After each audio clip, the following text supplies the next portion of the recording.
Architecture is not based on concrete and steel and the elements of the soil. It's based on wonder.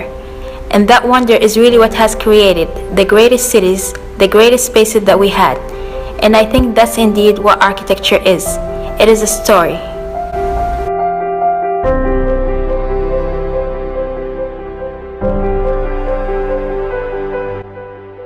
Buildings generate narratives through the architectural styles, elements, and people's experiences within the space.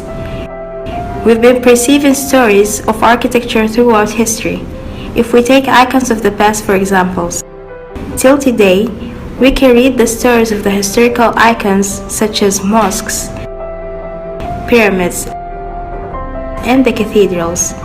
These icons aren't just aesthetics, but also admits their traditions and norms, culture, and the daily lives of the people. Traditionally, architecture was placed under art.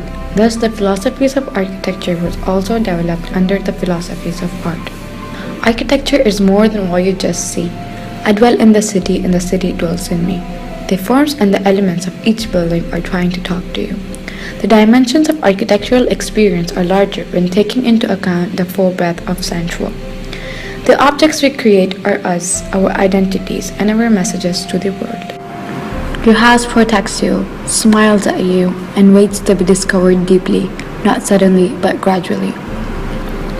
The cares of the house's surface makes one experience oneself in entirety, an entirety which is an accumulation of different lives lived through listening and sensing your space in that instance.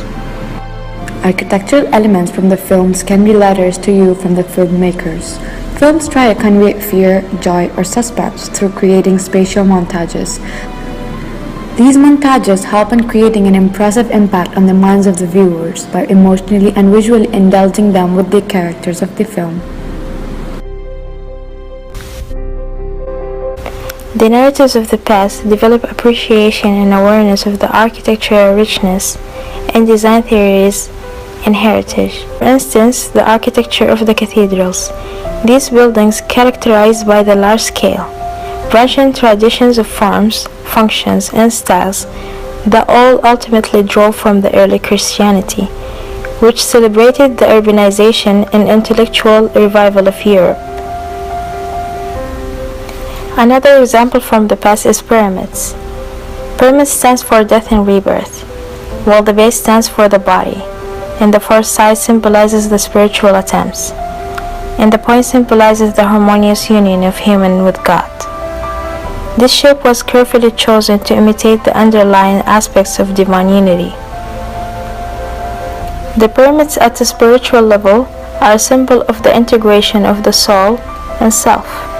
Similarly, mosques brought back the initial message of soul and self, which was first originated in the Arabian Peninsula, then inhabited in all continents.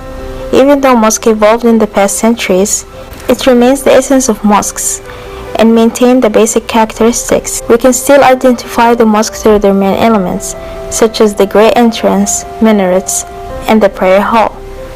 These buildings were built to represent the spiritual and religious beliefs of the people. On the other hand, different forms of buildings represented the communities and their social life within it, like vernacular architecture and traditional architecture. Vernacular architecture is the architectural styles that's built on the local needs of community, and it's based on the availability of local materials of its area. These units are designed by the skills and tradition of its community members. For that, vernacular architecture is one of the easiest styles to communicate to and the easiest to read its story. Vernacular architecture considered to be very open and very comprehensive concept. On that count, you will find vernacular style communicate more and adapts to its surrounding, as it responds to the human behavior and the environmental aspect of the place that has constructed in.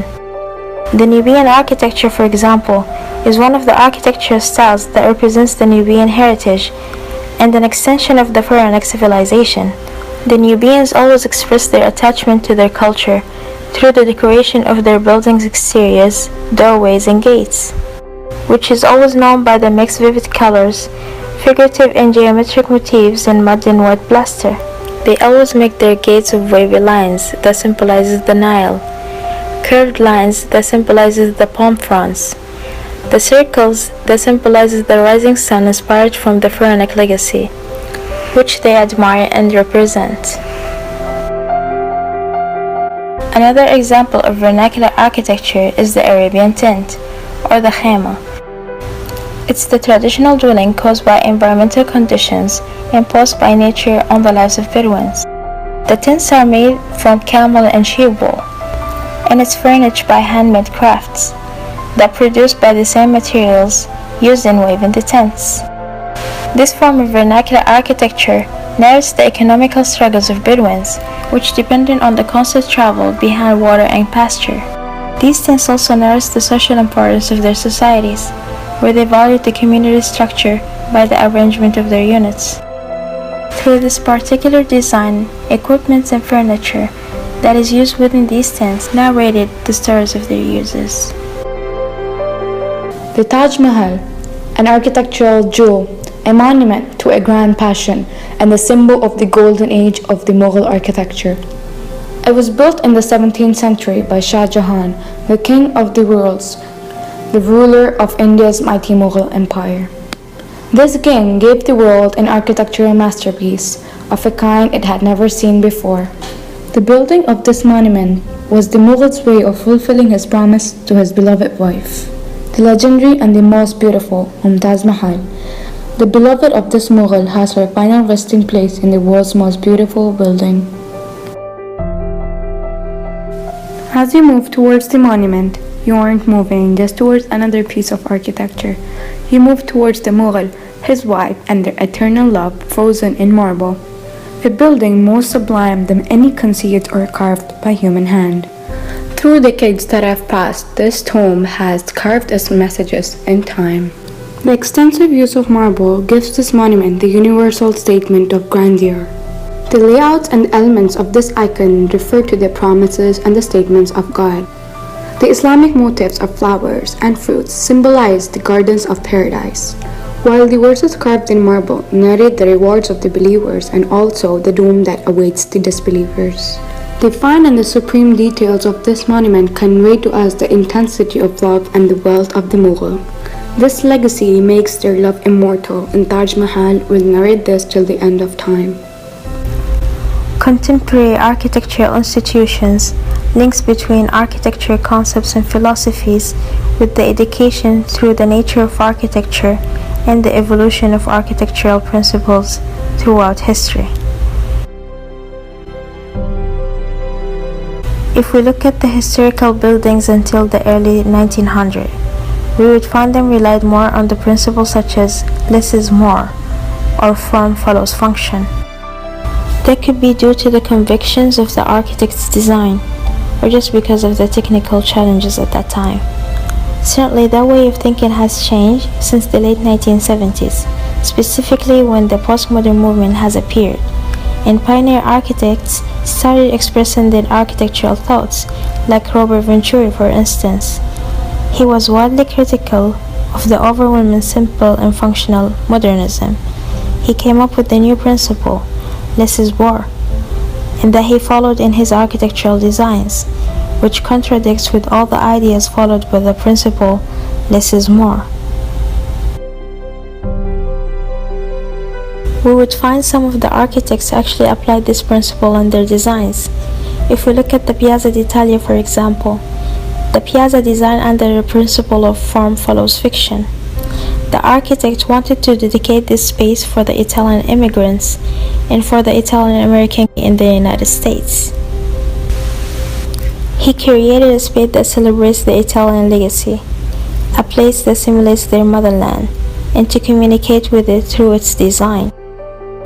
So he took a historical approach and imitated the corridors, arches, and the bell tower, which is oriented in a curvy arrangements around the fountain, to reproduce the ancient Italian architecture so the people can experience Italy through being in this place.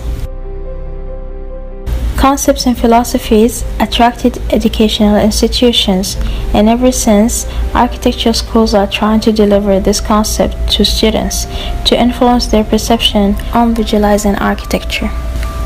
Especially with the new technologies, new construction ways, new materials, and the ability to combine function and the aesthetical factors together to design something that did not exist before, while developing solutions, expressing their ideas, and telling a story. Architecture isn't just an empowerment of building shelters, but also of speaking. The cities that we're building over the world and the architectural imprints that we're leaving or we dwell in, and the things that the past gives us aren't just shelters. Instead, they're us, our reflections.